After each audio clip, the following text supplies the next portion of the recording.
আসসালামু আলাইকুম। লেজি বিজির নতুন আরো একটি ভিডিওতে আপনাদের সবাইকে স্বাগত জানাচ্ছি। আশা করি দেশ এবং দেশের বাইরে যে যেখান থেকে আমার ভিডিওটি দেখছেন না কেন সবাই আল্লাহর অশেষ রহমতে অনেক অনেক ভালো আছেন। তো এটা হচ্ছে আমার আরেকটা সেকেন্ড পার্ট ভিডিও। তো এর আগের পার্টটা আমি অলরেডি আপলোড করে দিয়েছি, বেশ কয়েকদিন হবে। তো কিছু কারণে আমি এই ভিডিওটা দিতে একটু লেট হয়ে গেছে। তো এখানে আমরা বোট থেকে নেমে নেক্সট আমাদের যেই ডেস্টিনেশন ছিল সেখানে যাচ্ছিলাম। নেক্সট আমরা কেবল কারে উঠবো। আর আমি প্রথমে যেতে চাইছিলাম না, আর বোট জার্নিটা আসলে এক্সট্রা ছিল, আমার কোনো ইচ্ছাই ছিল না, এতটা এনজয় করা হয়নি যদিও বা, তারপরও কি আর করার, যেহেতু আমাদের গাইড নিয়ে এসেছিল তো ওই পারপাসেই যাওয়া হয়েছে। তো এখন আমরা গাড়ির দিকে যাচ্ছিলাম। তো আর গাড়ি দিয়ে যাওয়ার প্রয়োজন হয়নি, যেহেতু এখান থেকে পায়ে হেঁটে প্রায় 5 থেকে 6 মিনিটের মতো ডিস্টেন্স ছিল। ওই যে উপরে দেখা যাচ্ছে কেবল কারগুলো। তো আমরা হাঁটতে হাঁটতেই ওইদিকে সামনের দিকে আগাচ্ছিলাম। আর যেহেতু আমার মেয়ের স্ট্রলারটা ছিল, তো আমাদের জন্য একটু ইজি হয়েছে, কারণ সে একদমই হাঁটতে চাইছিল না।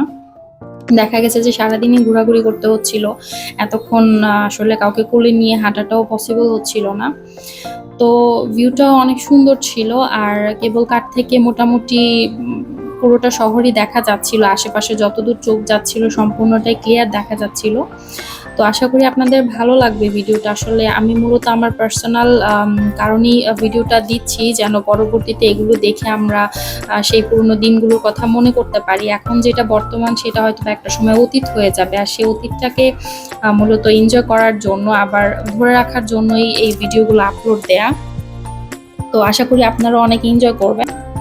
আর এখানে যখন কেবল কারগুলো আসছিল, মানে রানিং অবস্থাতেই যারা ভেতরে ছিল তাদের নেমে যেতে হচ্ছে, কারণ এগুলো থামছিল না, মানে একটু স্লো হচ্ছিল। এর মধ্যেই যে দেখুন সবাই মানে তড়িঘড়ি করে নামছে, আর যখন এই বরাবর আসছে যারা উঠবে তারাও খুব তড়িঘড়ি করে উঠে যাচ্ছিল। তো আমরা মোটামুটি আমার 2 মেয়ে, আমার হাজব্যান্ড, আমাদের গাইড এবং আমরা ছাড়াও আরো প্রায় 2জন মেম্বার আমাদের সাথে উঠতে পেরেছিল। তো আমাদের তেমন এক্সট্রা কোনো মানে আউট একটা পার্সন থাকলে যে আনইজি ফিলটা ওইটা আর করতে হয়নি। মাত্র 2জন ছিল, আর আপাকে আমরাই ছিলাম। তো এই যে দেখুন মোটামুটি তড়িঘড়ি করেই সবাই উঠে গেছে। তো এটাতে আমরা উঠতে পারিনি, যেহেতু আমরা লোক সংখ্যা বেশি ছিলাম, আমাদেরকে ওয়েট করতে বলা হয়েছে। যে নেক্সট যেটা আসছে আমরা এটার মধ্যে উঠে গিয়েছিলাম। তো এখন আর আমি কথা বাড়াচ্ছি না, সবাই চলুন একসাথে ভিউটা এনজয় করি, কারণ ভিউটা অসম্ভব সুন্দর ছিল। যেটা আসলে আমার মনে হয় যে ছবির চাইতে বেশি আমাদের সরাসরি চোখে দেখাটা আরো সুন্দর। নর্মালি হয় কি যে একটা জিনিস ছবিতে খুব বেশি সুন্দর দেখায়, বাট এই ভিউটা এমন ছিল যে ছবির থেকে বেশি সরাসরি খুব সুন্দর ছিল। আর আশা করি আপনাদেরও ভালো লাগবে।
তো সারাদিনের ঘোরাঘুরি শেষ করে আমরা এসে রাতের খাবারটা খেয়ে নিয়েছি। আর রাতের খাবার বলছি আর দেখা যাচ্ছে আলো, এটা নিয়ে কেউ কনফিউজড হবেন না, কারণ এখন এই তো প্রায় 8:30টার মতো বাজতে চলেছে, আর কিছুক্ষণ বাকি। তো এখানে হচ্ছে 9টার পরেই অন্ধকার বা সন্ধ্যা হয়, মানে সন্ধ্যা বলবো না, আসলে অন্ধকার হয়। নরমালি রাতের যে টাইমটা সেটা আসলে আমাদের দেশের মতো এরকম বোঝার কোনো উপায় নেই। আমিও প্রথম গিয়ে একটু কনফিউজড হয়ে গিয়েছিলাম।